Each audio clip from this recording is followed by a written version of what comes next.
Hi guys, I want to talk to you today about bringing science into your mushroom growing. Um, I spend a little bit of time on online mushroom forums now, but 9 years ago, when my wife and I were starting out as commercial mushroom growers, we spent a pretty good bit of time on those forums trying to find good advice from people with more experience than we had, thinking that we could benefit from the knowledge of others. Um, and we pretty quickly came to realize what most of you've probably also discovered, which is that the information you get online is pretty hit or miss. There's a lot of real scientific information available online that a lot of people are not aware of, and that's through Google Scholar, which is basically a search engine for science online. So let's take a look at Google Scholar. To get there, it's just scholar.google.com. You can also just type Google Scholar into a search bar and you'll be able to find it. You can see it gives you the options of articles or case law.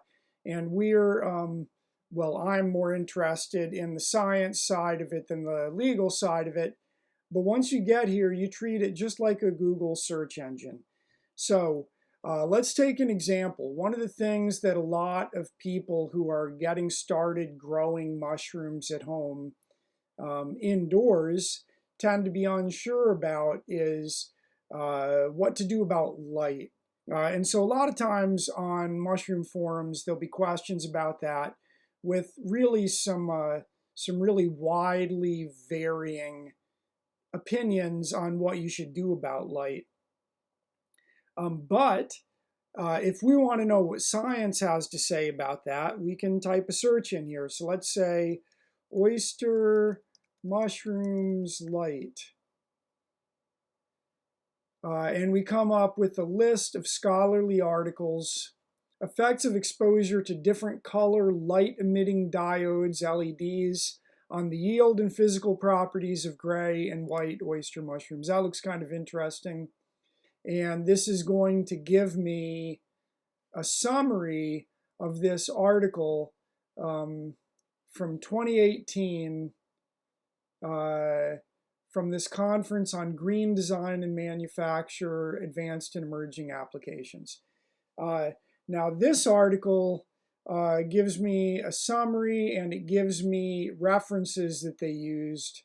It doesn't give me the option of downloading the entire article without purchasing it. Some of them do, and it'll show you if it's a downloadable PDF. Impact of varying light duration, that looks interesting. Impact of varying light duration on radial growth of pink oyster mushrooms. This one is a full article PDF that you can print out and read through. Anyway, you can do this with anything.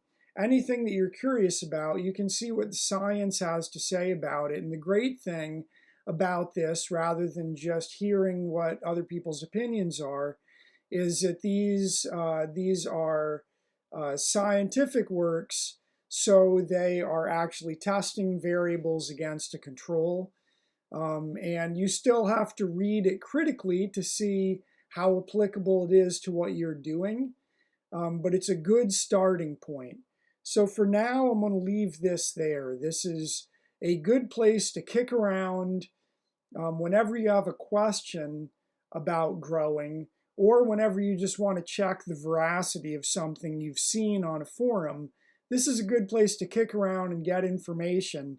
And in coming videos, I want to actually get into some articles and go over how to read them critically, how to get information out of them.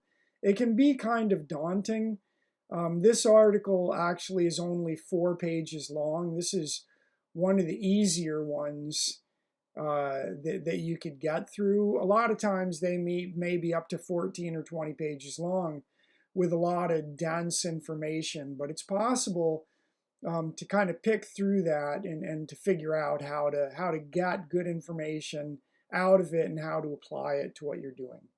So that's it for today. My recommendation is get onto Google Scholar, start looking at information on there, checking against what you're seeing on forums, and use that to make a really informed decision in your own growing.